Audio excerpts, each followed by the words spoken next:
Now you tendered Exhibit 39. Just give it to him. I know the content.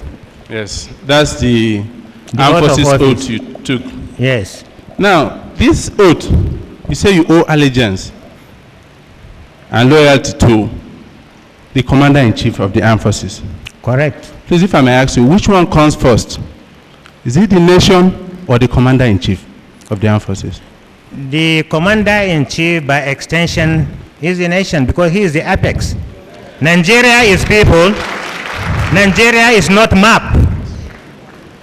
It's not mere China graph drawing of the map of Nigeria, but Nigeria is people, and it's governed by people. Whoever is at the apex of that government, he is at the head.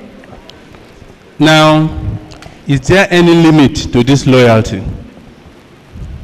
Loyalty, as I said, is either 100% or 0. So, in effect, you are saying that if the late Chinchi had told you, kill this photographer, you will go ahead and kill him? No, I wouldn't have killed him. That is, again, the limit. You say it is 100%? I say it's 100% to some extent. I will not go and commit murder and say I'm justified. No, that one, I wouldn't have done it. So you believe there is a limit?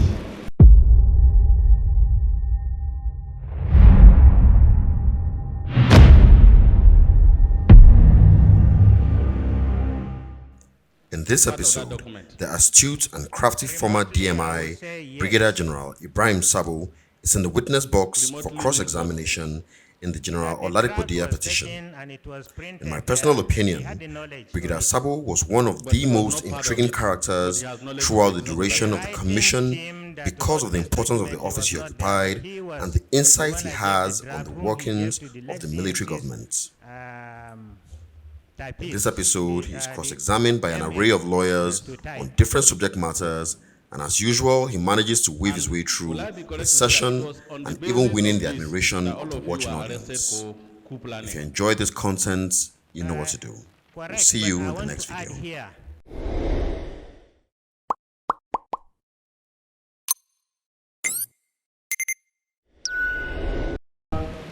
Part of that document? Remotely, I will say yes. Remotely means what? That the draft was taken and it was printed there. He had the knowledge of it. But he was not part of it. But he has knowledge of the existence of that document. The writing team that wrote this document, he was not there, but he was the one I gave the draft, whom he gave to the lead CNC's typist, the MA, to type. Okay. And will I be correct to say that it was on the basis of this that all of you were arrested for coup planning? Correct, but I want to add here that hitherto before our arrest, this document, General Bamei did not know the authors. Why we were arrested was based on a handwritten document, because after our retirement, General Bamei will not allow us to rest. He continued with the campaign of calumny, innuendos on the pages of newspapers against us after retirement, because he sent samplers to find out if the retirement was hurtful to me, and they came back to tell him that I was happy, I was normal. So he started this campaign of calumny on the pages of newspapers. So I felt it a duty incumbent on me as a retired officer, no more serving, to start also replying in the same light. No, my own concern is it was based on the handwritten document. That's why I say when Yakub Meke was cross-examining me, he said it was based on that typewritten document. I say no, it was auxiliary to the main effort. So what was the main reason for your arrest alongside with Mustafa for coup planning? It's very important to me. The reason why we were arrested was because of the handwritten document that were to divulge the heinous atrocities of General Ishaya Bamei to the public, so that the whole world will know the type of fellow he was. And Mustafa was not in any way connected to that document. That is what I want to know.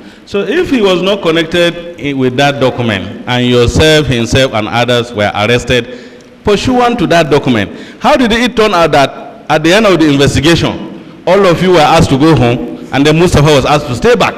General Abdusalam Abubakar and General Bamei are in a better position to know, because they were afraid that Major Al-Mustafa has a lot about them. So the best thing is to keep him away so that they could go ahead. Anyway, I'm coming to divulge further during the Abiola's case on this issue.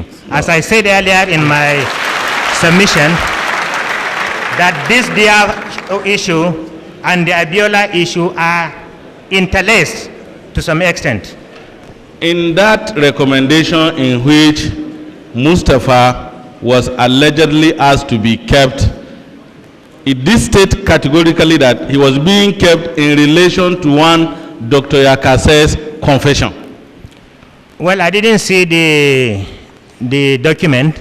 It was only when that day you tendered it as an exhibit that I came to know, because when we were retired and when we were released from detention, we were told not to talk to the press, because that is in the first place what landed us into trouble, because we wanted to reply to what Bamei had been doing to us on the pages of newspaper, and we were clamped into detention. Today, the beauty of democracy is there. Okay. Bamei is now talking about issues that would have ordinarily during his tenure would have landed somebody as a coup plotter.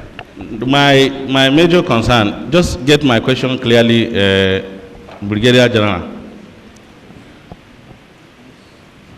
You were arrested for coup, investigated, and found not to have been involved in a coup. Exactly. And everybody was asked to go. Exactly. Then Mustafa was asked to stay. To stay behind, correct. Then the reason why he was asked to stay in that report was that he was to stay to answer to Yakase's confession. And yeah. Wait, let me just educate you. And that Yakase's confession was that Yakase alleged that Mustafa said he should apply lethal injection to one General Adwa. Are you aware of that one?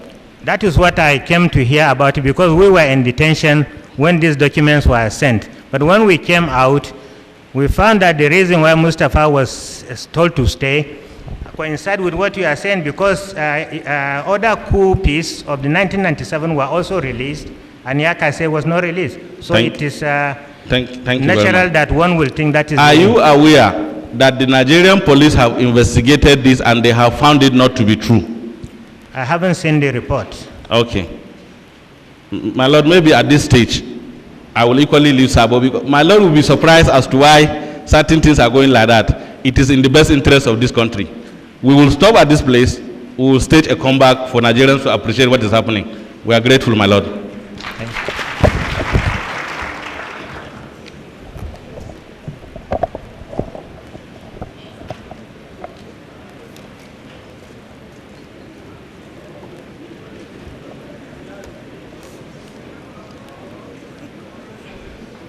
General Sabo. Yes, my Lord. Remember at your main testimony, you truthfully referred to General Aziza as a loyal officer. Correct, my Lord. You still stand by that assertion? I still stand by that. Thank you very much. You have, as a matter of fact, given evidence on the 1997 coup. Correct, my Lord. And a bit on the 1995 coup. Correct, my Lord. In fact, I use the word a bit guidedly, because you said you came into that 1995 coup at the tail end of the investigation. Correct, my Lord. You will remember that a number of officers gave copious evidence both in Lagos and here in Abuja about the 1997 coup. I'm aware of the statements, evidence given in Abuja and in Jos. Okay. I didn't know of Lagos. Okay. Well, let me remind you of these people. In Lagos, General Adisa gave evidence. General Malu gave evidence. General Fadikbe, who concluded his evidence, Major Fadikbe, who concluded his evidence here in Abuja a few days ago, also gave evidence. And General Bamiye, all of them agreed without equivocation that there was a coup in 1997. Correct. I now understand what you are saying. I thought you mean the investigation that took place in Lagos. No. The testimony in Lagos, correct? Yes. And you also know that zeroing on General Adisa and Major Fadikwe, you agree with me that they are of the Yoruba extraction? Yes, my lord. And these two gentlemen who truthfully and in the interest of justice and their conscience stated before this tribunal that they actually participated in that coup of 1997. Correct, my lord. So, having regard to the avalanche of the evidence of those who testified both in Lagos and here, and in particular, the evidence of Major Fadikbe and General Adisa, will you agree with the positioning of General Dia that the 1997 coup was targeted at the Yoruba race? I said it in my evidence here that it was not targeted at the Yorubas, but it is our own faults, officers. When we are in a position, we want our cooks to be from the same place with us, our drivers to be in the same place with us, and everybody surrounding us is from the same place. As a result, if there is any security situation, those guys are bound to be investigated. So you will agree with me that, as a matter of fact, all the involvement of General Dia, who was the masterminder, the financier, were geared towards the achievement of an ignoble cause? I wouldn't share the opinion now that I had the benefit of hindsight to say Dia was the mastermind. But I will say that I agree with your statements, but to say Dia was the mastermind, I'm yet to be convinced based on the evidence. But you agree with me that people. Whether he was part or he was wholly in part? Fully involved. Yes, but it was to an ignoble end. Ignoble end. Of course, by his behavior and demeanor and all that things. Which by your own testimony was for financial motivation. Of course, that is the underlying tone of all the coups. Thank you very much. Now let's go to the 1995 coup. And I want you to have at the back of your mind the beautiful statement about General Aziza as a loyal officer. Correct, my lord. Now, you said you came into the 1995 coup when investigations were almost concluded. Correct, my lord. And that because it was your province to look at the records, you found that the SS in relation to certain categories of persons were not thorough in their investigation. Correct, my lord. Now, I'm sorry, my lord. Precisely, you said, with regards to two persons, General Basanjo and late General Yaradua. Especially, yes, my lord. Now, what I want to ask you is this. You know from your position that, from your standpoint, you know very well that in relation to the arrest, the questioning, and as a matter of fact, the decision as to who should be sent for trial is done by the security outfit. Am I right? To some extent, yes, and to some extent, no. So what do you mean by to some extent? To some extent, based on the report received by the security agencies, and to some extent, based on the evidence adduced by the suspects themselves. Yes. That is why, ab initio, not everybody was arrested. No, that's not what I'm saying. What I'm saying is that I want you to come back. The role of General Aziza in the 1995 coup was precise. Was that of judging Of a the trial. case, of a trial. And you know that the journey to the trial level did not begin there. No way. Oh, It didn't begin there and Yes. it didn't end there. Yes, thank you very much. It started with the arrest, The arrest, investigation, investigation, charging, and then so thank you very much. prosecution. In fact, you have made my job very easy. What I'm saying and what I want Nigerians to believe and to know, not to believe but to know, is that the decision to arrest who, to question who, and to finally determine who should be sent to the SMT, which General Aziza headed, was not that of General Aziza. No. Thank you very much. So if there were lapses about the investigation by anybody as to who should be implicated, especially as you said, there were lapses about the involvement of General Obasanjo and Yar'Adua, that was not Aziza's province. It wasn't. That is why I want to say here that I believe in the adage that the chain is as strong as its weakest link. Thank you very much. In fact, that's just what I wanted to know.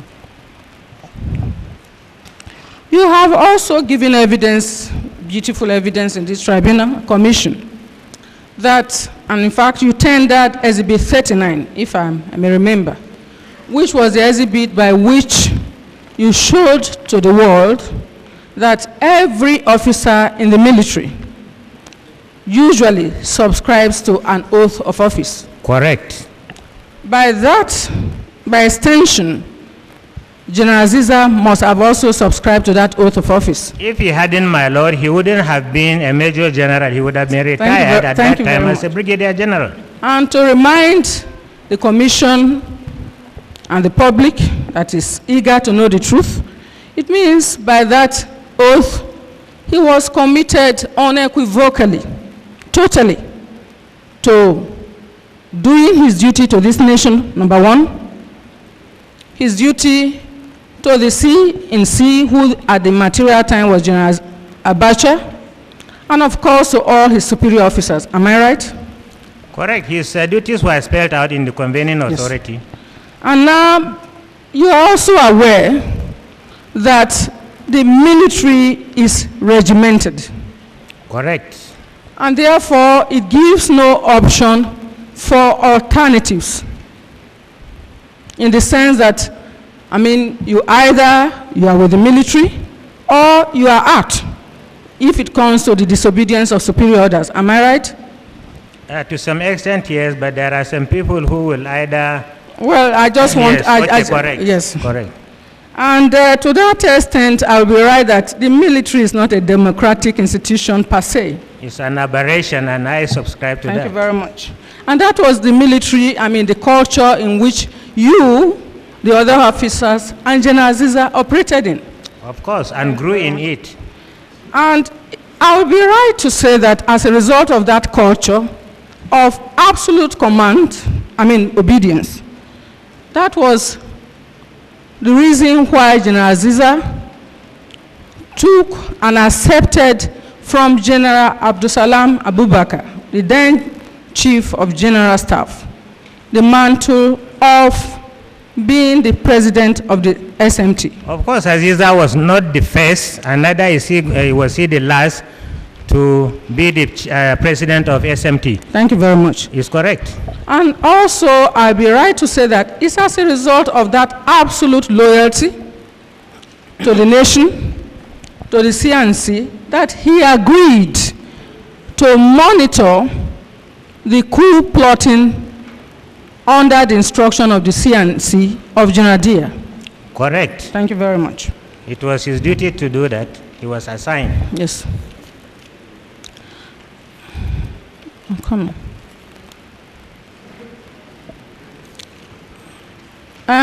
General Sabo, even though you came at the latter stage of the investigation of the coup suspects in 1995, you did say that you were not very happy about some investigation. Now, what I want, nevertheless, you will agree with me that the view of the government you were serving at the material time, that is the government of General Abacha, the view of the government at that time was that there was a coup in 1995. Of course, I didn't deny that fact, Yes, but I said I had reservations. No. Yes. In some key yes, but aspects. on the whole, you agree with the government which you served and to which you were very loyal that there was a coup in 1995. There was. You also agree, because that was the view of that government, that the trial was fair and just. That was the view of that government. Correct. Thank you very much.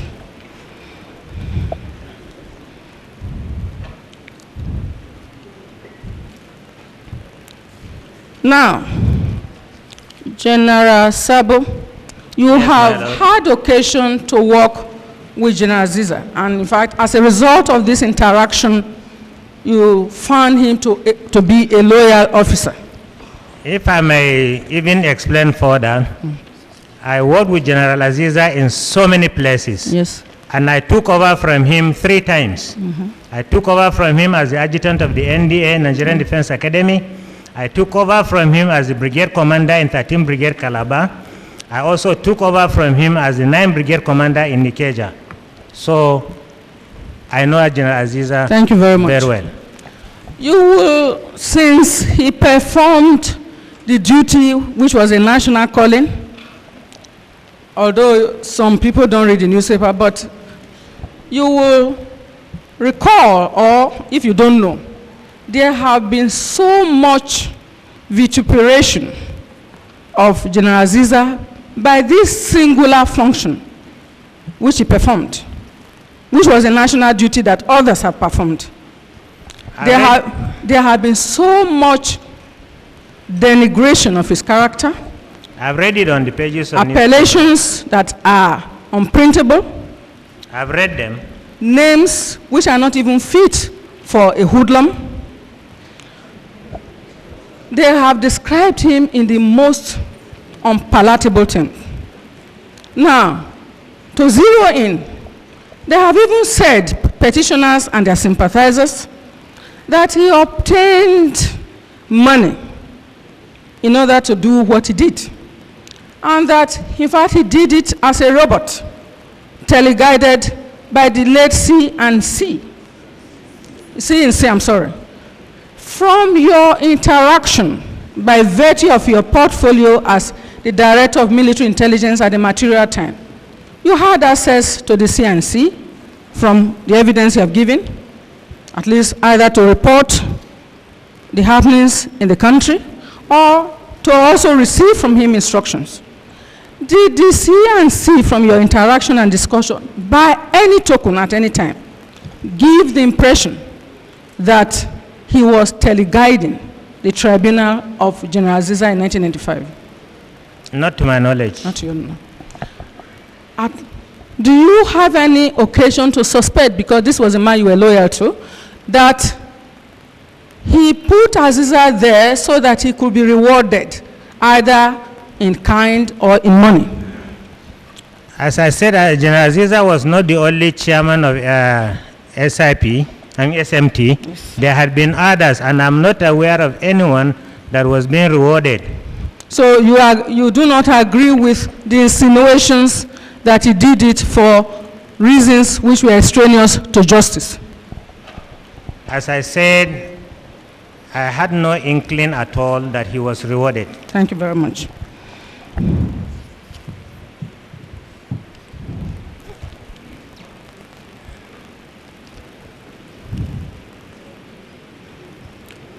Lastly,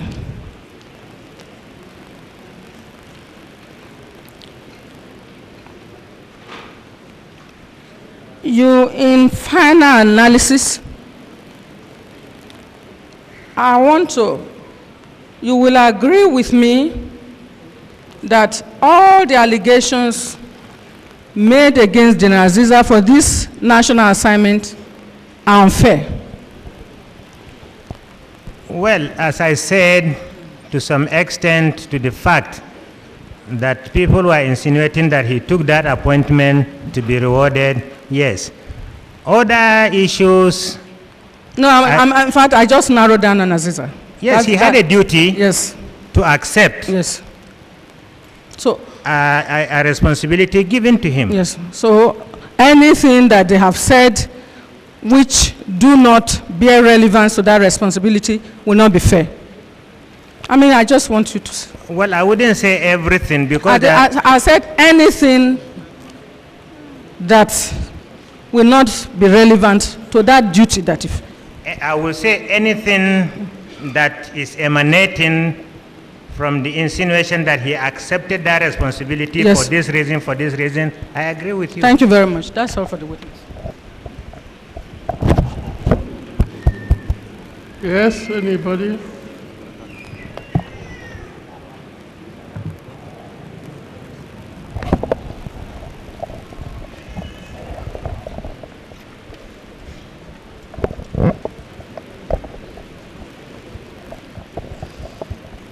General. Yes, my lord. It's on record that the meetings that were organized and attended by some of you who went along, as you phrased it, were organized by Dia himself in some cases. Is that correct? Like I said in my evidence, my lord, there were certain issues that were not brought to our team of the play along, if I may quote popularity. There were certain hidden agendas. No, I'm talking about the general one, the one that you are aware of, the one that is outside of the hidden agenda. Yes. Good. Now, the evidence shows that Major General Magashi attended some of these meetings on the invitation of General Dia himself. Some of them. I know, I'm not asking you a question. The yes. question is, did you attend any meeting at which General Magashi was also in attendance? No, I did not. So, except on that very day when Dia was arrested, when we went to brief the late CNC in the villa of what happened. So actually, at all the meetings held for the going along people, Magashi was never in attendance to the best of your knowledge. Not that he was not in attendance. The evidence adduced so that he was in attendance. But what I'm saying, most of the meetings that everybody that was supposed to be there, we were not there. It's only himself. Even Dia said it himself. Only himself, General Bamei, Fadipe, and Colonel Garba and Riba. So you are aware that he did attend some of these meetings? Yes, my lord. Good. Did you also know that he was one of those who went along? Correct. You knew? I know, my lord. On whose instructions were the going alongers going? On whose instruction? On the instruction of the late CNC.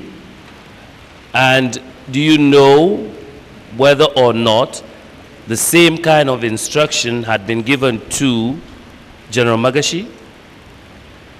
If it wasn't given, he wouldn't have played along.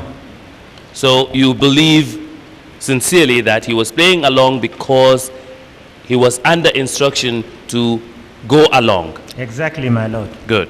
Now, in the circumstances, could you please look at Exhibit 1?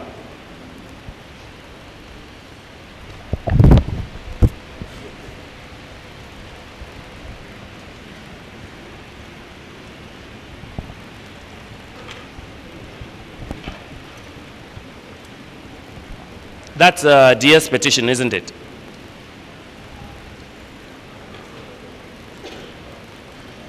That's a DS petition? Exhibit 1 here says assassination. No. And here's another Exhibit 1 again, set up, yes. Good. Could you please look at paragraph 20, bullet 3? Page what, my lord? Paragraph 20, bullet 3. 1, 2, 3. Major General Bashir, yes, I've seen it. Good. Could you please read it out? Read it for me, my lord. It's not my petition. It's an exhibit. It's an exhibit, so you can read it. It's not a document you made, but it's an exhibit. It's in evidence already. Bullet 3. Major General Bashir Magashi, who aided Bamei in the setup, also took part in the review and confirmation exercise. Would that be true? I was not there when the exercise was reviewed. I was already retired, so I wouldn't know the veracity of this. Okay, you were not actually in service at that time. I was not in service, and even if I were in service, I was not a member of the PRC. Oh, that is talking about the PRC. That's review. You say review and confirmation are made by the PRC. Exactly. So you're not aware whether he was or was not a member of the PRC.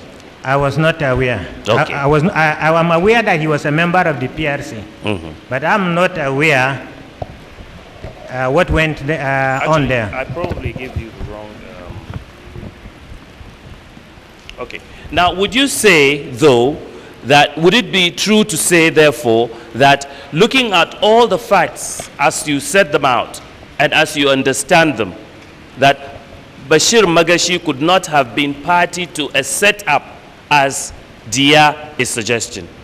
In the first place, as I said, there was nothing like that. He played a major role in the coup. It was real. Therefore, Magashi could not have set him up?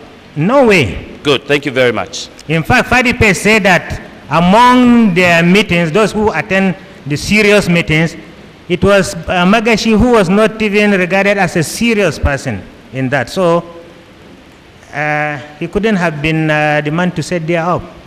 Thank you very much.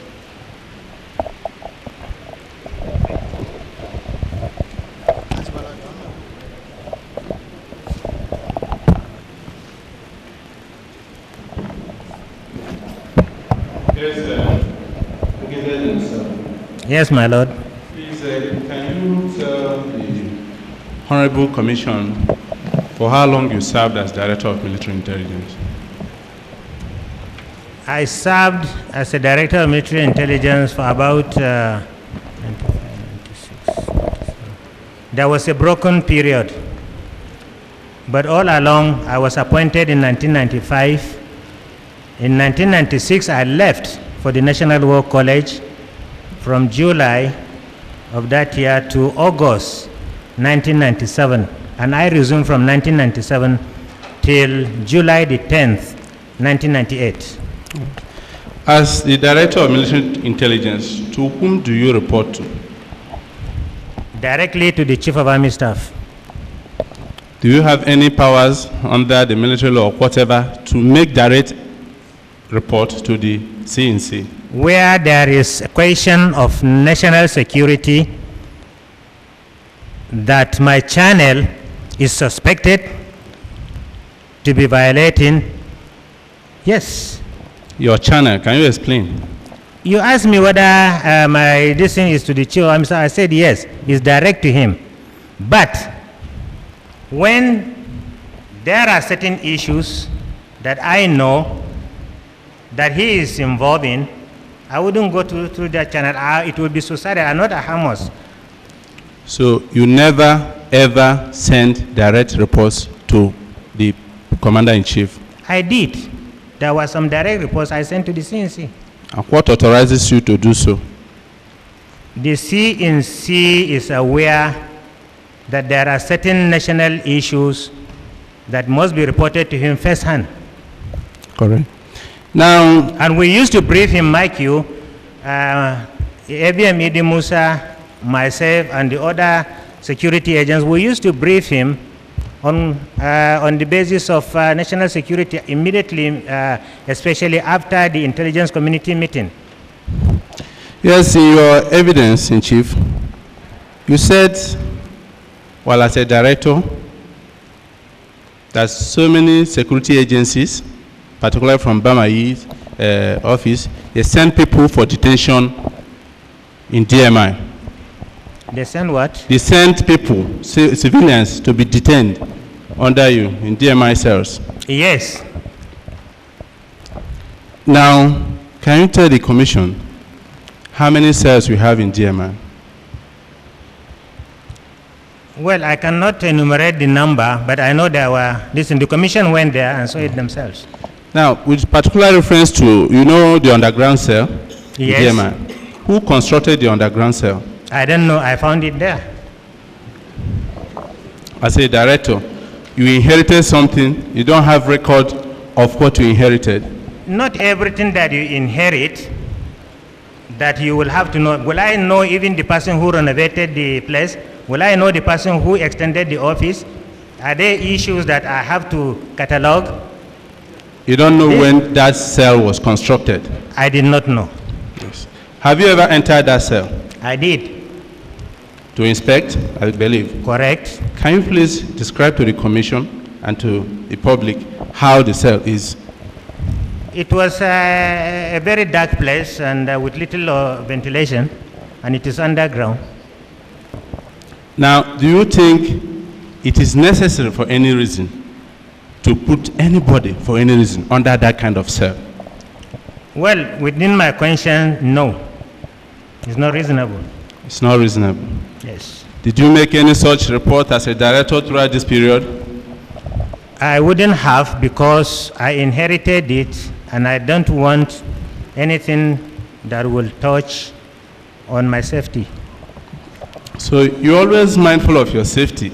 You say you took an oath of... Of course, if I were killed that time, I wouldn't have been here. You are a soldier. You took an oath, you said. I took an oath to die serving the country, not to die from assassins and other issues.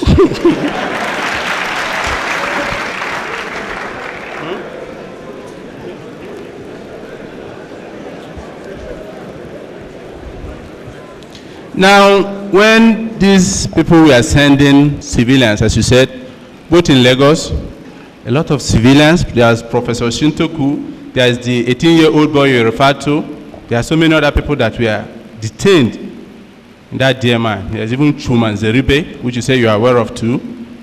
Now, yes. When these people were being sent from left, right, and center, what did you report to the CNC? Did you report to him? Some of them, as I said, were sent from the presidency. So which report will I give? Presidency where? In Abuja. So that's by the late commander-in-chief? I say by the presidency. So who is the presidency? Is not the name of a person? Somebody the presidency is an organization that is the office of the National Security Advisor. There are other offices there. So in effect, it was the National Security Advisor that was Some of them were on his behest. So can you tell the commission whether that cell was actually meant for civilian citizens? Whether it was not meant or no, whether it was meant or not, a precedent had been set. And you just followed willy-nilly? Well, I had no option. Now you tendered SB 39. Please give it to him. I know the content. Yes, that's the armed forces oath you took. Yes. Now, this oath, you say you owe allegiance and loyalty to the commander-in-chief of the armed forces. Correct. Please, if I may ask you, which one comes first? Is it the nation or the commander-in-chief of the armed forces? The commander-in-chief, by extension, is the nation because he is the apex. Nigeria is people. Nigeria is not map. It's not mere China graph drawing of the map of Nigeria, but Nigeria is people, and it's governed by people. Whoever is at the apex of that government, he is at the head. Now, is there any limit to this loyalty? Loyalty, as I said, is either 100% or 0. So, in effect, you are saying that if the late Chinchi had told you, kill this photographer, you will go ahead and kill him? No, I wouldn't have killed him. That is, again, the limit. You say it is 100%? I say it's 100% to some extent. I will not go and commit murder and say I'm justified. No, that one I wouldn't have done it. So you believe there is a limit? On the correct aspect of it, yes. There is a limit, Yes. yes or no? Yes. There is a limit to loyalty to the Commander-in-Chief of the Armed Forces. Not to loyalty, there is a limit to obedience of orders, if you want it that way. Now, in your testimony, you freely use terms like loyalty, allegiance, and patriotism. Yes. Please, can you just give a commission a guide as to their different meanings and what it means to a member of the armed forces like you? I intend to write a submission to the commission on this issue, Very well.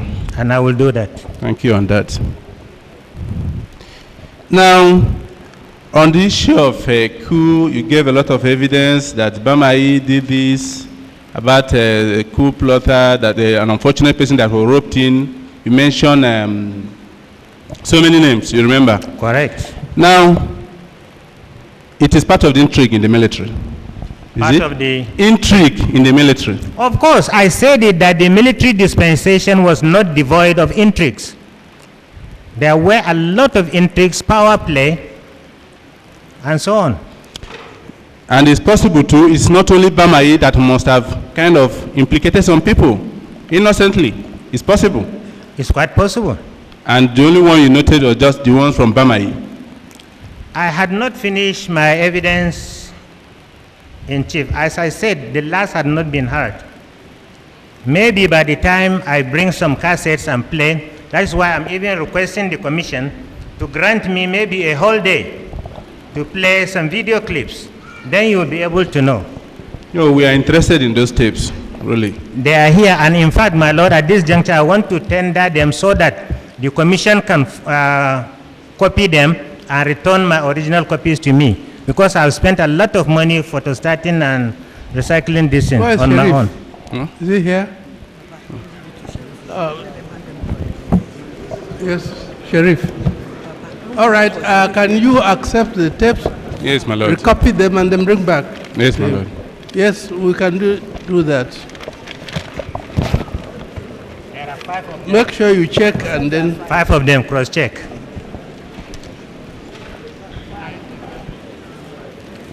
Say 5. My lord, there are 5 tapes. Are they going to be tendered now No, please or later on? conceal their title, Yes. go and copy them, and then return my original to me. Then I will tender at the appropriate time. That's my lord, please. Thank you.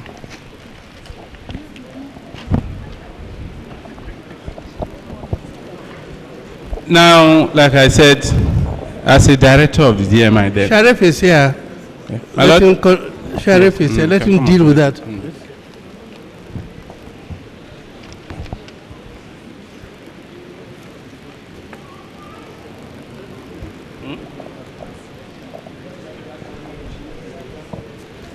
Yes, General Sabo. So you've not answered me clearly. Said, apart from Bamai, it is possible other senior military officers must have innocently roped in some innocent army officers as coup suspects. Exactly.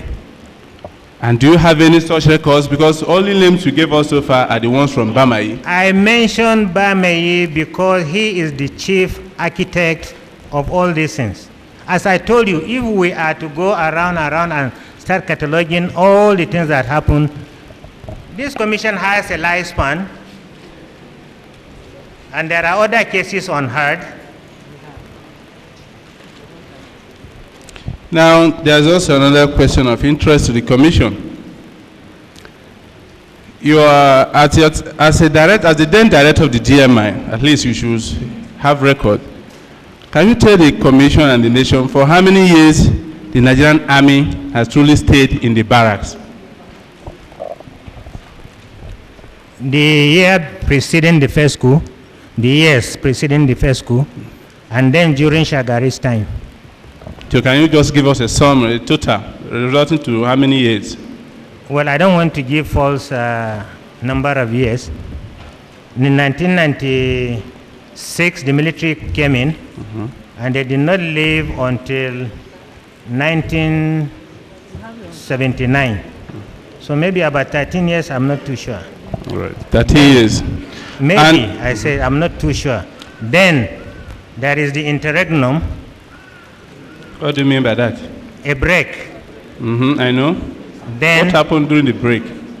when Shagari's government was in place and then it was overthrown, Yes. then the military came back again until this present dispensation. And from your record as the then Director of Military Intelligence, how many coup d'etat have we had in Nigeria, both successful and unsuccessful? There were many. From your records, Well- that's why I'm referring to your record. Well, some of them I knew because I was not even in the military, like everybody knew, the 1966 rather. There was the one of, again, 1966, which brought General Gawan, that's making 2. 1975, that brought General Murtala, that is 3.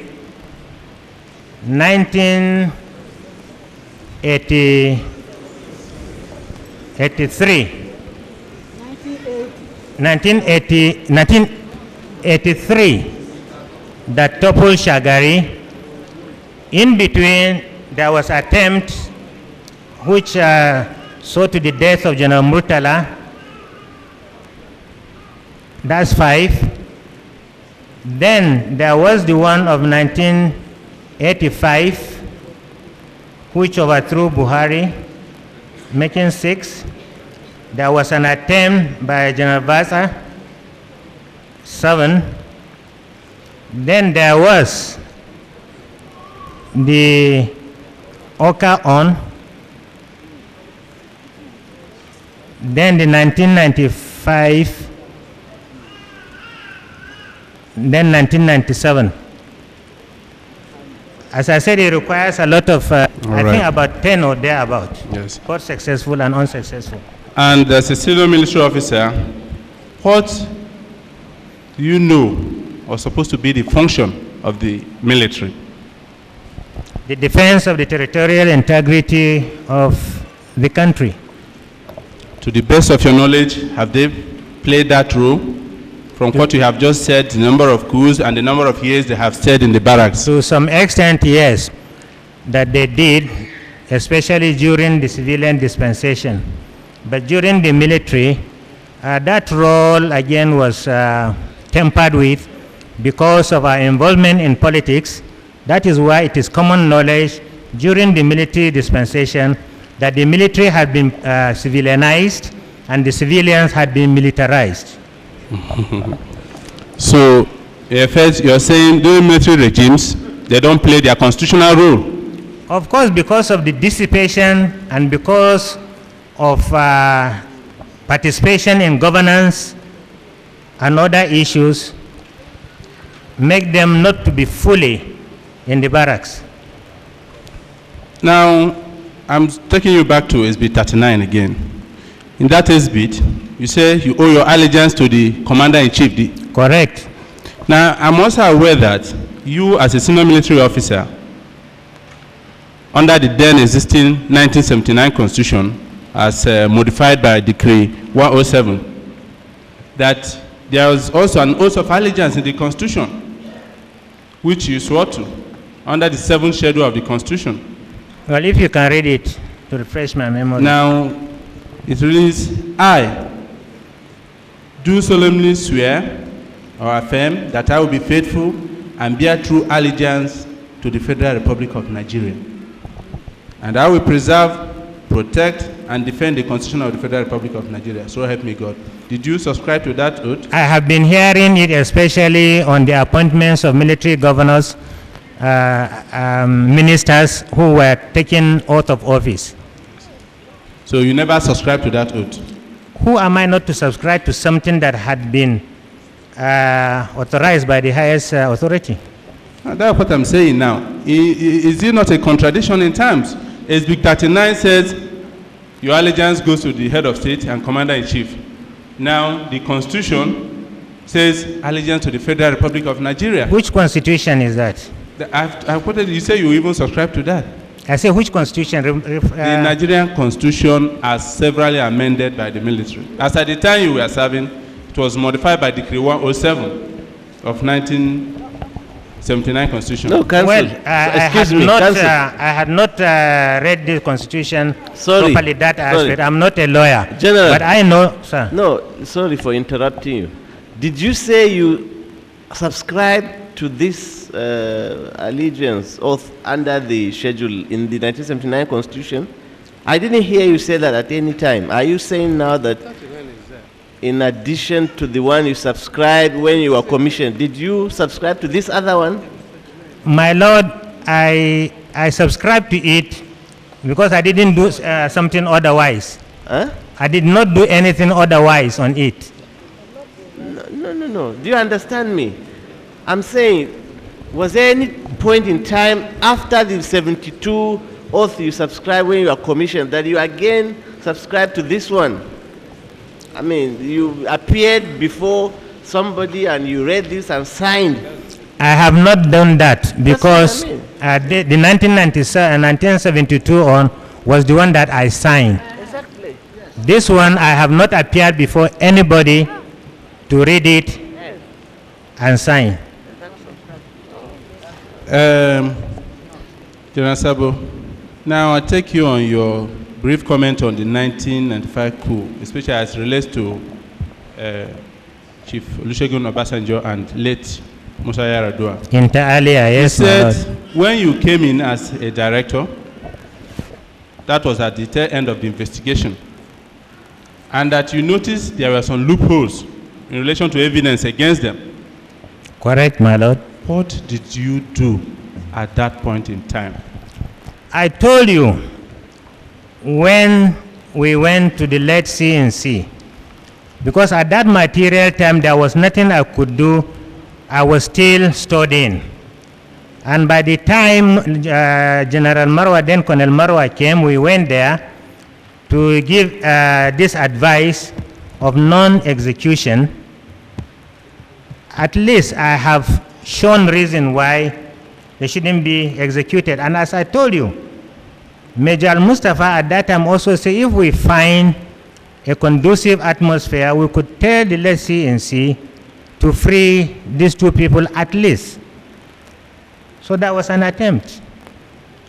Hello, that's all for him for now. Yes. Any other questions from any quarters?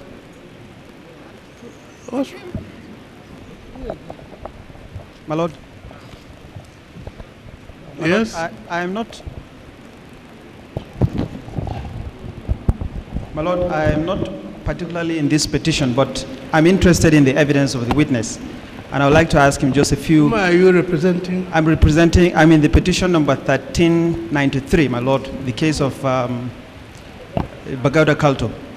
The question we are going to ask has never been asked by anybody. I beg your pardon, my Lord. The question is so novel and so important. No, let's hear the question, what it looks like. Yeah. Sir, you said you were for many years at the DMI. Is that true? Well, when you say many years, it's a matter of semantics. I calculated the period that I was. If that is many, by your definition, so be it. Yes, you headed the DMI, the Directorate of Military Intelligence. Correct. Yes. And you said earlier in your evidence that you had both civilians and soldiers that were detained there. Correct.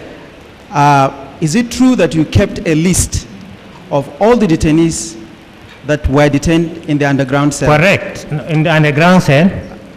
Okay, under your directorate? Yes. Yes, and your directorate also kept detainees in the underground cell? As I said, yes, there were some that were kept. Yes, thank you. I'm particular about the civilians. Can you remember some of those civilians that were under your custody at the material times that you were the DMI? Well, it will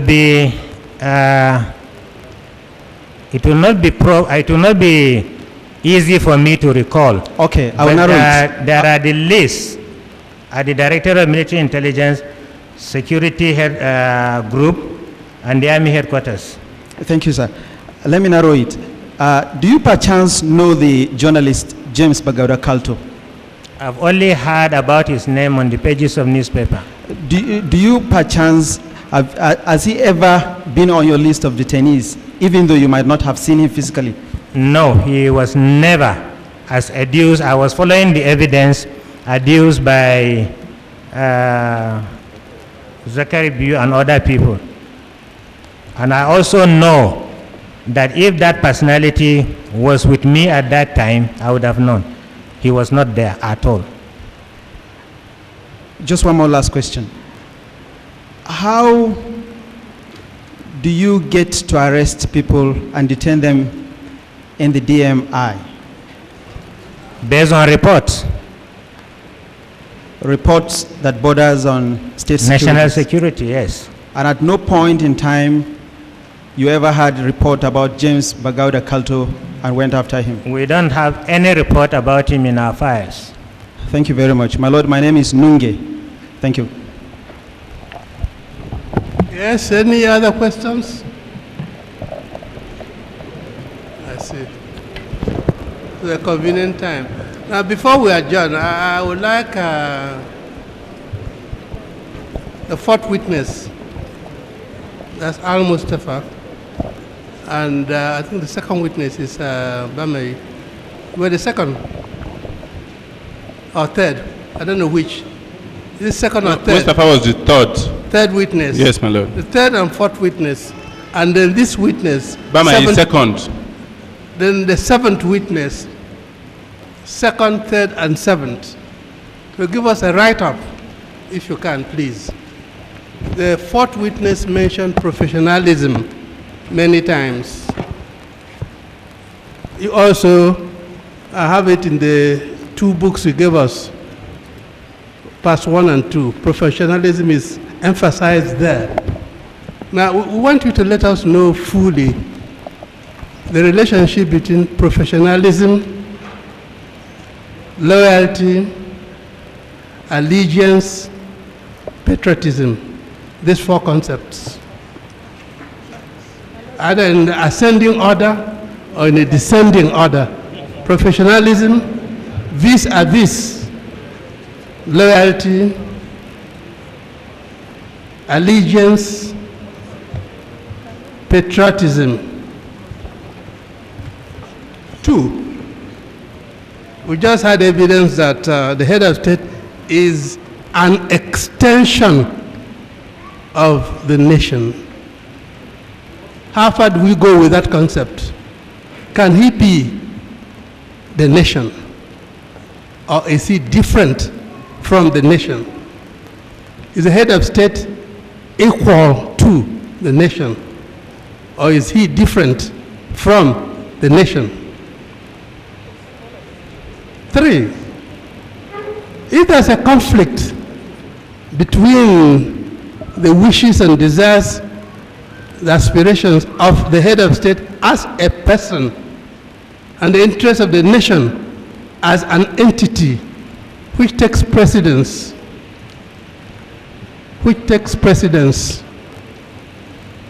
Relate that to professionalism, loyalty, allegiance, and patriotism. Your write-up will deal with the position in the military sense. We know the position in the civilian sense. The position in the civilian sense will be dictated by the Constitution. That is there, we can read it. But what does it mean in the military sense? It will be very helpful to us. So, yes, in making our recommendation, it will be very, very helpful.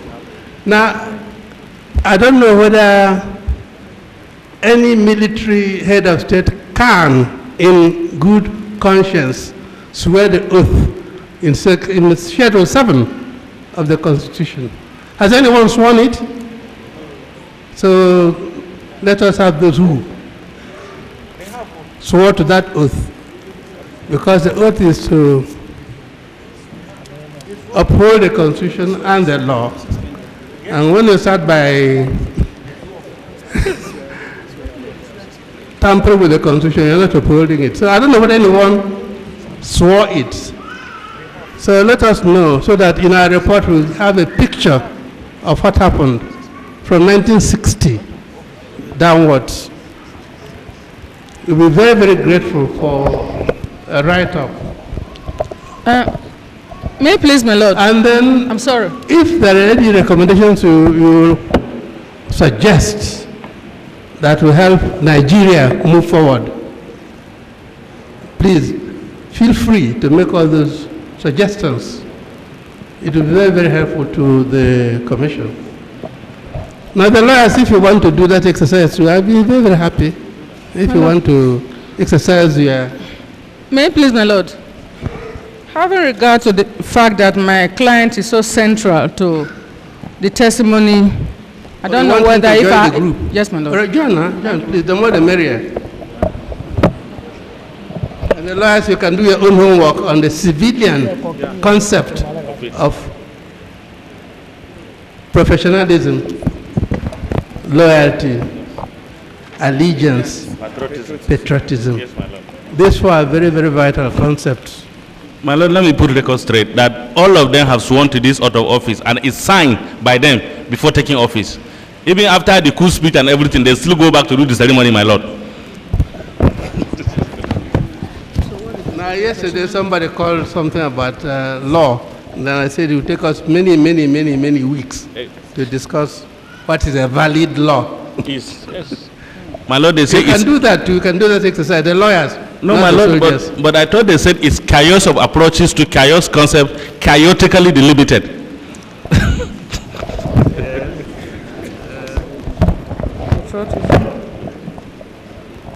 So that will be very, very nice. Now, when do we adjourn this for further cross-examination by the general? Monday? Oh, my lord. You'll be able to get the documents over the weekend. My lord, may I ask for to be on the safe side Wednesday, sir? Monday? Wednesday, sir. Wednesday next week. See, we are so crowded and loading. How do you start Monday and Wednesday, which is freer? Monday is freer. Freer. Why don't you do it on Monday and get done with it? With due respect, my lord, your lordship will agree with me with humility that I have been here for 2 weeks. My lord, it is only fair. Aren't you properly looked after? Properly my lord, consulted? My lord, yeah, I would prefer with humility Thursday. Hey. Huh? Thursday. We're saying Wednesday is very far away. You're talking about Thursday. My lord, to be fair, I cannot, any other day before Wednesday, I will not be available. I send you a junior. My lord, in fact, my juniors are overworked. And there are some cases that I just have to look at. No, but my lord, it is not, I have been here for 2 weeks. This is the first time I'm making this application, my lord. My lord, my learned friend is on retainership. I am not likely going to be around on Thursday, and I'm equally likely to be cross-examined. I think Tuesday is the best time, my lord. We will not be here on Thursday. Yes, then Monday or Tuesday, my lord. The commission Tuesday is will not be here convenient. on Thursday and Friday. So if you come, you see anybody. As a couple, my lord, I think the better thing to adjourn to Monday. There are so many witnesses in this matter. So whoever will be ready, my learned friend is a witness. Yes, can be taken on by. So we adjourn till Monday. If you meet us on Tuesday, you can continue from